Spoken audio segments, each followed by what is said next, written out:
Pemirsa Intens investigasi. Polemik kasus donasi untuk Agus Salim, korban penyiraman air keras yang dilakukan oleh rekan kerjanya, masih menjadi sorotan publik, termasuk seorang pegiat media sosial yaitu Tengku Zanzabela. Usai secara terang-terangan menilai sang penggalang dana, Pratiwi Novianti atau Novi, yang dianggapnya bertindak terlalu overacting dalam upayanya mencari simpati publik.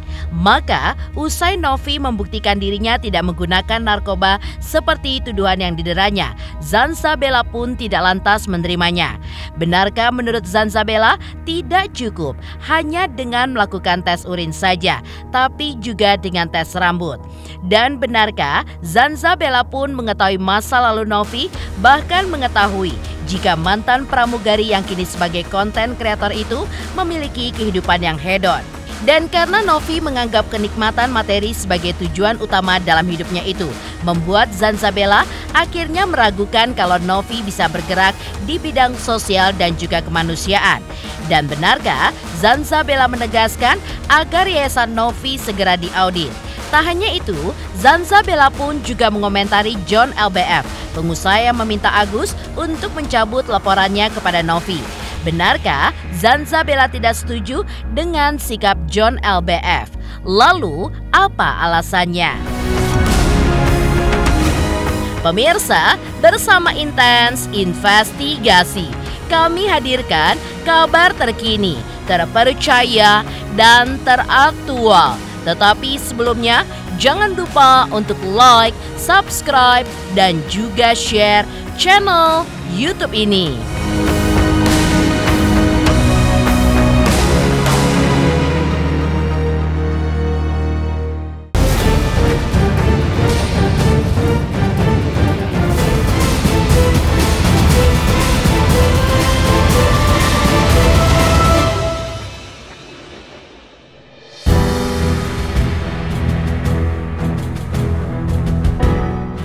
Setelah sebelumnya menyebut Novi overacting karena kasusnya dengan Agus Salim, Tengku Zanzabela sebagai pegiat sosial media kembali menyoroti sosok Novi. Ya, usai Novi melakukan tes urin untuk membuktikan dirinya tidak menggunakan narkoba. Menurut Tengku Zanzabela, Novi pun seharusnya juga melakukan tes rambut. Dan saat Novi sempat menyebut jangan membawa-bawa masa lalu, bagi Zanzabela hal itu pun tidak masuk akal karena Novi bergerak di bidang sosial dan juga kemanusiaan, maka perlu diketahui masa lalunya yang sepertinya Zanzabela pun juga tidak gentar terus mengkritik Novi. Dan ternyata ada alasannya di balik keberaniannya itu.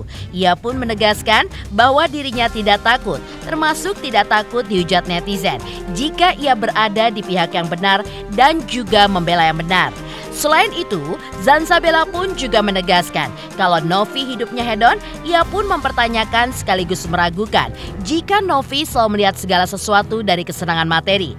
Lalu, bagaimana ia bisa bergerak di bidang sosial kemanusiaan yang diperuntukkan buat orang lain? Awalnya kasus Agus versus Novi ini tidak terlalu penting buat saya, namun sekarang menjadi hal yang penting. Kenapa? Karena menekan kemanusiaan. Saya menganggap Novi ini terlalu overacting untuk mencari simpati daripada netizen yang menggoreng-goreng keadaan tentang donasi. Saya melakukan tes urin di Balai Kesehatan, ini nomornya 144 dan akan langsung diserahkan. Saya habis dari Balai Kesehatan Penerbangan untuk meminta story dari 2012 sampai 2020. Terakhir saya medical check up itu bulan Maret dan saya resign di bulan November. Tidak pernah memiliki story atau ada masalah terkait penggunaan obat-obat terlarang ya guys. Saya tidak pernah menggunakan itu. Hasilnya negatif. Itu baru kemarin loh ya. Kalau lu tes urin saja itu tidak cukup, coba tes rambut.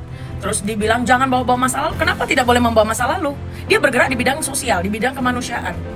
Kalau dia saja head on, ya, ngomongnya aja R-nya udah susah banget karena keberatan vinir menurut gue. Terus banyak lagi permak-permakan, itu setelah apa? Hah?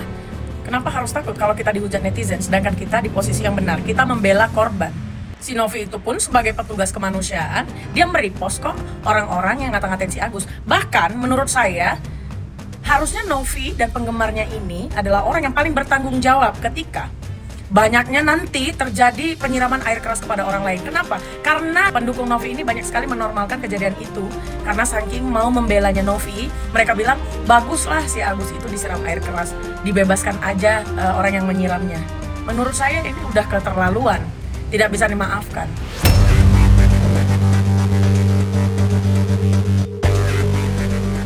Menurut Zanzabela, seharusnya yayasan milik Novi pun diaudit karena uang milik Agus juga sudah ada di yayasannya. Selain itu, menurut Zanzabela, entah dengan landasan atau mandat dari siapa, menggunakan uang yang ada di yayasannya untuk operasional ODGJ yang ada di yayasan miliknya.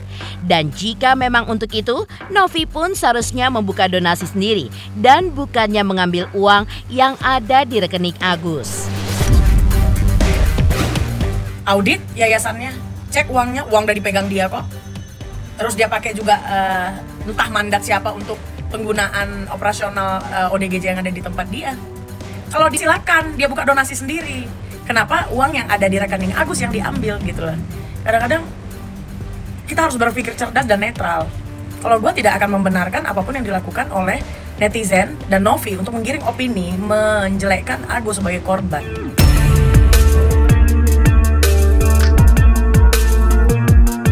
Tidak hanya menyoroti Novi, Zanzabela juga menyoroti John LBF yang belum lama ini juga bersuara terkait kasus Novi dengan Agus.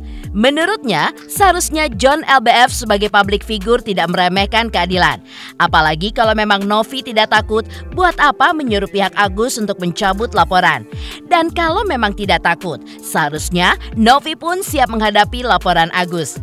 Zanzabela juga menambahkan, jika John LBF meminta Agus untuk mencabut laporan tersebut, maka sama saja ia telah melarang seseorang untuk menggunakan hak konstitusionalnya. Maka di situ tidak ada kepastian John LBF kepada siapapun.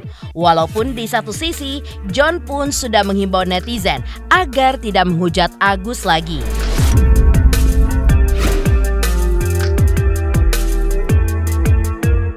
Stop, hentikan Anda mengeluarkan komentar-komentar negatif tentang Agus. Coba bayangin Anda atau keluarga Anda di posisi Agus.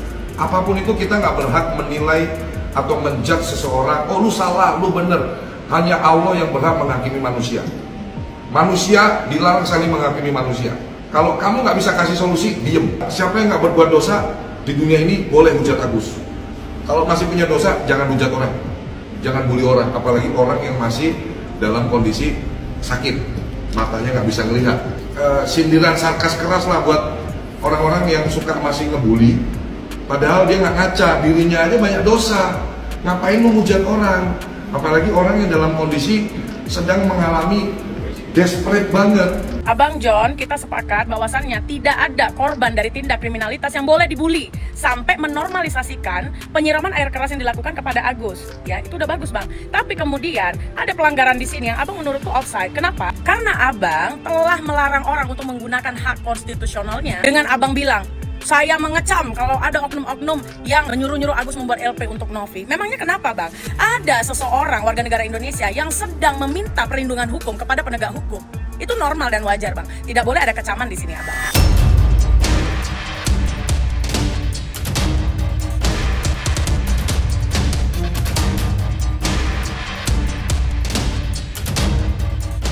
Belum puas, Zanzabela pun juga memberikan pesan untuk John LBF. Menurutnya, jika ingin membela Novi harus dengan alasan yang masuk akal. Dan sebagai public figure, tidak bisa menantang keadilan sebagai taruhan untuk memenangkan sesuatu. Sekalipun Zanzabela tahu kalau John LBF sebagai pengusaha sukses dengan kekayaan yang berlimpah.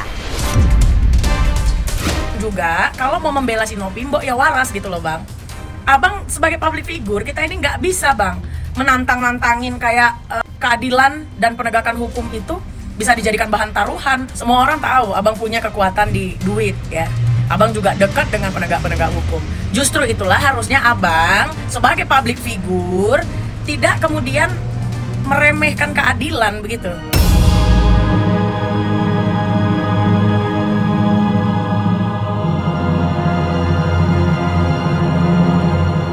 Di tengah himbauan John LBF agar Agus mencabut laporannya untuk Novi, Tony RM pun juga sepakat dengan Zanzabella terkait uang donasi yang diterima Agus memang sudah menjadi hak Agus.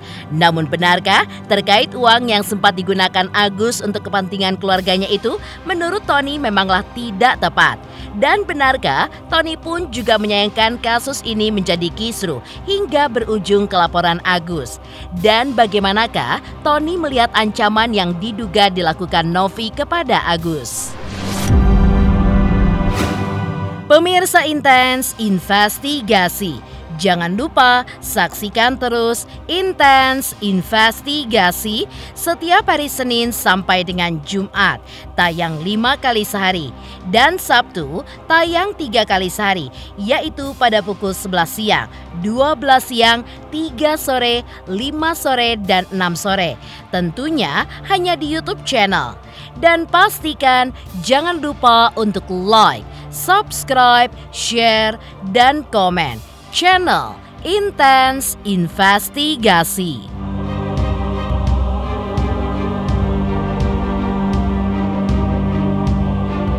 Selamat untuk Intens Investigasi. 3 juta subscriber, luar biasa sekali 3 juta.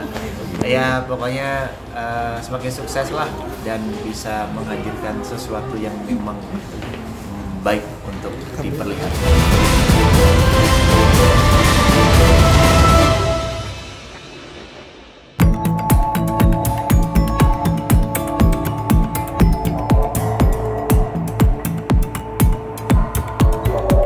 Pemirsa, Tony RM sebagai praktisi hukum di kasus Peggy Setiawan sebelumnya juga menyoroti kasus uang donasi Agus Salim yang berakhir menjadi kisruh. Ya, menurut Tony, sebenarnya masalah ini pun bisa dikomunikasikan karena pertama, Agus diduga menggunakan uang tidak sesuai amanah. Kemudian, Novi pun merasa kecewa dan demi menjaga kepercayaannya kepada donatur agar digunakan peruntukannya sesuai amanah, Tony pun melihat ada konflik perbedaan pendapat dalam kejadian ini. Sedangkan terkait uang donasi 1,5 miliar dari pengamatannya, ia pun membenarkan bahwa dana donasi yang sudah terkumpul itu adalah hak Agus. Walaupun sangat disayangkan bahwa dana donasi tersebut pada akhirnya ada yang dipakai Agus tidak sesuai peruntukannya, yaitu untuk mengobati matanya. Kalau saya sebagai pengacara, ya, memang hanya mengkaji dari sisi hukum, hanya melihat dari sisi hukum. Ketika seseorang mendapatkan sumbangan dari orang lain, ya, maka sumbangan itu ketika sampai kepada orang, ya, rekening orang tersebut, ya, maka orang itu sudah mempunyai hak untuk menggunakan uang tersebut. Nah, karena sudah ada di rekeningnya dan orang memberikannya tentu secara ikhlas. Tetapi gunakanlah sesuai dengan peruntukannya agar donatur yang memberikan tidak kecewa, yang menggalang donasi juga, Mbak Novi juga tidak kecewa. Itu harusnya sih.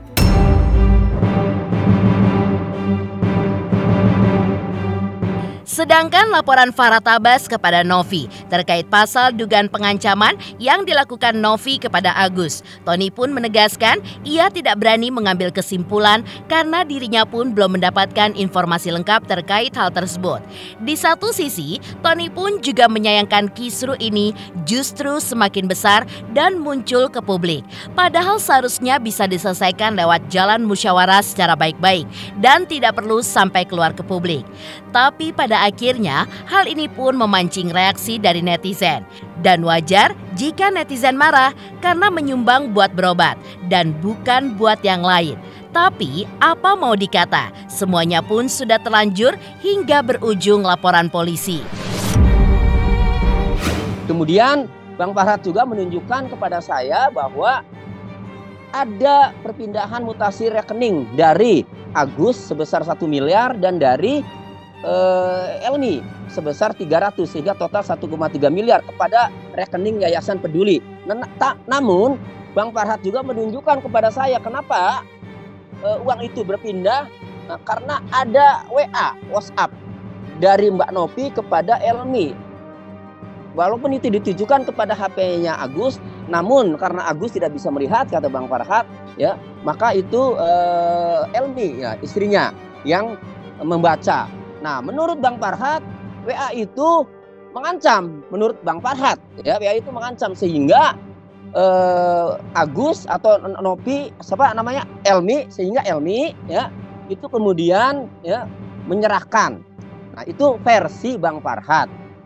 Nah, sehingga Bang Farhat ingin mengambil langkah hukum. Nah, saya dari komunikasi dengan Bang Farhat, karena saya belum mendapatkan penjelasan dari Mbak Novi, ya, maka saya belum bisa nih menyimpulkan apakah yang disampaikan Bang Farhat ini, ya, meskipun ada bukti-buktinya, apakah memang benar ada unsur tindak pidana.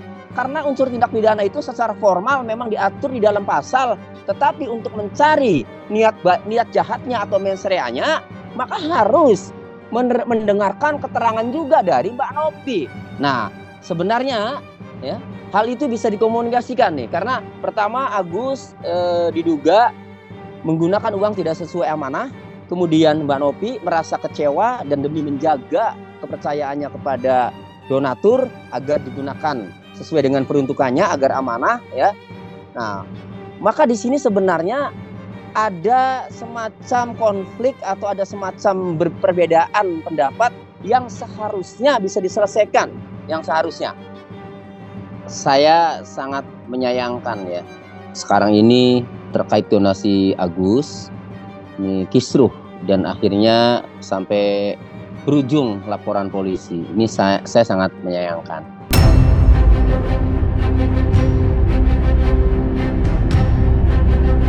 Lalu, seperti apakah tanggapan Herwanto sebagai praktisi hukum ketika melihat kisruh uang donasi Agus Salim dengan Novi yang kini makin memanas?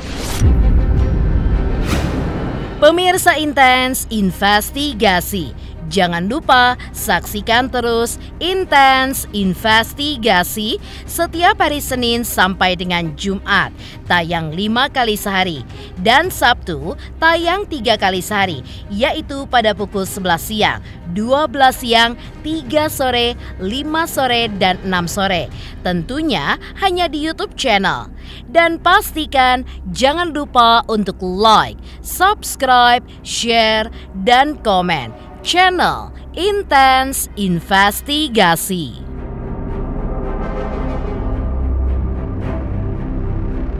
Halo, saya Cika Bode. Selamat untuk Intens Investigasi dengan subscribernya 3 juta. Wow, keren banget. Semoga info-infonya bermanfaat buat teman-teman semuanya. Selamat.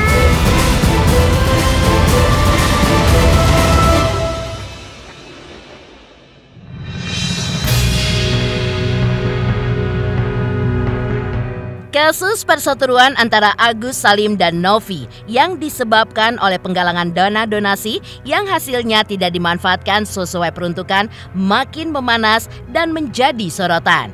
Ditambah lagi, pihak Agus pun membawa masalah ini ke jalur hukum dengan melaporkan Novi, sosok yang sempat ingin menolong Agus dengan penggalangan donasi untuk penyembuhan matanya.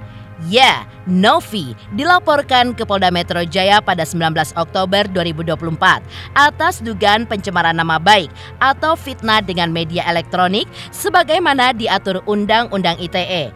Kasus ini pun akhirnya juga mendapatkan tanggapan dari praktisi hukum Herwanto. Lalu, seperti apakah pandangan dari praktisi hukum Herwanto atas kisruh donasi tersebut? Sangat sayangkan dari Agus, ya, artinya menyikapi persoalan ini sampai berujung pada laporan polisi, ya. Padahal sebenarnya kalau Agus ini menyadari situasi dan kondisi dia, ya, menurut hemat saya tidak perlu sampai laporan polisi. Kalau rekening itu sudah berpindah ke yayasan, menurut saya tidak mungkin ada pemaksaan, ya. Tidak mungkin ada pemaksaan. Karena apa? Karena proses pemindahan dana itu tidak semerta-merta antara Agus dan pihak yayasan. Ada pihak bank, tanda tangannya, terus ada keluarganya yang mengarahkan datang ke bank, yang menyaksikan. Nah, kalau seandainya ada perbuatan tindak pidana di situ, tindak pidana itu harus bisa dibuktikan. Umpamanya kalau pemaksaan itu ada apa namanya gerakan-gerakan ya, gerakan-gerakan yang seolah itu mengancam pemaksaan.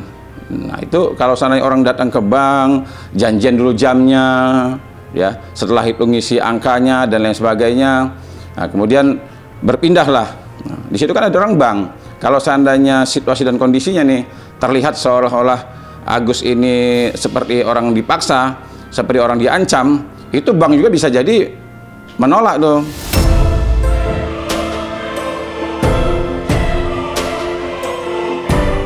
Demikian pemirsa, kabar terkini, terpercaya, dan teraktual yang kami hadirkan hari ini.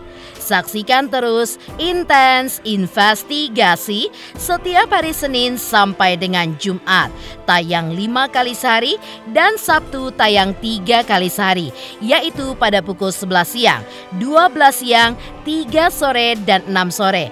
Tentunya hanya di YouTube channel. Dan pastikan jangan lupa untuk like, subscribe, share, dan komen channel Intens Investigasi.